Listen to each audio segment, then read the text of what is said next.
All right, let's talk about something that I think a lot of us have felt. It's that really unsettling, confusing feeling you get after a conversation where you just walk away feeling twisted around and somehow like you're in the wrong. So if that question, wait, did they just make me the bad guy? If that sounds familiar, well, you're not just imagining things. Psychologists will tell you that's a classic sign you've just been on the receiving end of psychological manipulation. And make no mistake, it's a game. It's a deliberate one, and the goal is always control. The thing is, it's not random at all. It turns out manipulators, well, they have a playbook, and it's built on a core set of psychological tricks. So what we're going to do is break down 9 of these mind games, the big ones, so you can start to see them from a mile away. So yeah, we're going to dive into all 9 of these. And to make it really clear, we've grouped them into 3 categories based on how they work. First, how they distort your reality, then how they create an addiction, and finally, how they isolate and control you. Okay, first up, we're diving into what are probably the most insidious tactics of all. These are the ones designed to make you question everything, your own mind, your memories, even your sanity. And we have to start with the classic, right? Gaslighting. You've probably heard the term. This is really the cornerstone of emotional manipulation. It's basically a direct attack on your reality, and it's all designed to make you believe that you're the problem, not them. And this is what it actually sounds like. Things like you're being too sensitive or a flat out, that never happened. They deny reality, and then they paint your totally valid reaction as you being emotionally unstable. And the scary part? Over time, you can actually start to believe it. And that's the whole point. This ties directly into another favorite tactic, minimizing. This is where they take your feelings and just shrink them.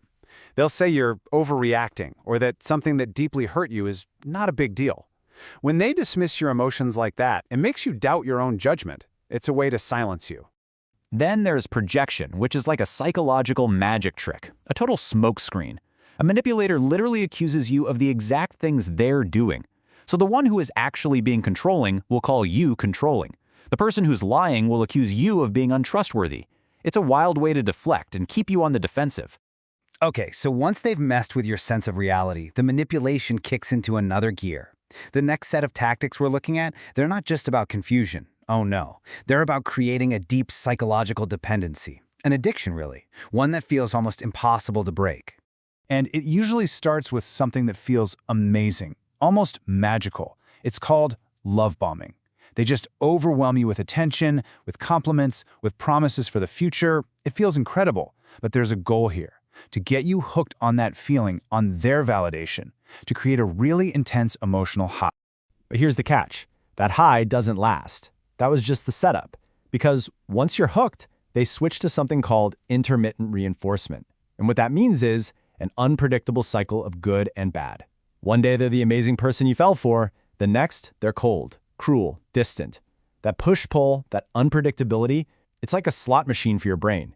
It's incredibly addictive. And that is the trap, right there. Your brain gets completely hooked on chasing that high, trying to get back to the good times, back to that love bombing phase. You find yourself working harder and harder just to get a scrap of their approval. And that right there is how this whole thing becomes a powerful psychological addiction. Okay, so they've messed with your reality, they've gotten you hooked. What's next? Well, this final set of mind games is all about using that power they've built to directly control and isolate you. Let's talk about the silent treatments. And we need to be really clear. This is not the same as someone saying, hey, I need some space. Not at all. This is a weapon. It's a punishment. You do something they don't like, and boom, you're iced out. And get this, brain scans actually show that this kind of social rejection lights up the same areas of the brain as physical pain. It's an incredibly powerful and cruel tool for control. All right, next up is a really sneaky one, triangulation.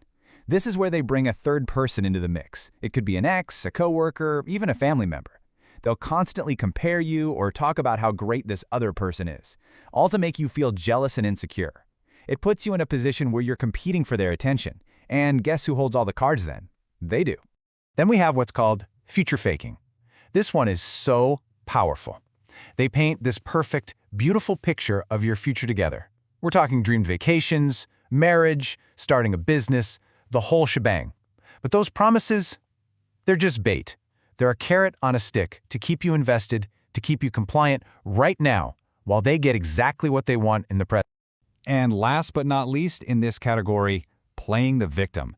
With a manipulator, it's never their fault, ever. They are masters at twisting any situation, any argument, to make themselves the one who was hurt, the one who was wronged, and what does that do to you? It keeps you feeling guilty, constantly apologizing, and feeling responsible for their happiness. Wow, okay, so hearing all of those tactics laid out like that, it can feel like a lot. It can be really heavy. But here's the most important thing to remember. Just understanding the game is the first, and I mean the most critical step you can take to getting your power back. And I want to be absolutely clear about something. If any of this, even just one of these tactics feels familiar to you, it is not your fault. You have to understand, these manipulators are incredibly good at what they do. They prey on our most basic human needs, for love, for approval, for stability, and they use it against us. But here is the real takeaway, the most powerful piece of this whole thing. These mind games, they're like tricks done in the dark. They only work when you don't see what's happening. The second you can put a name to it, the moment you say, oh, that's gaslighting, or wait, this is future faking, the illusion just shatters. And that's when they lose their power. Because awareness is the antidote. And that really just leaves one final empowering question. Now that you know the game, what's your next move?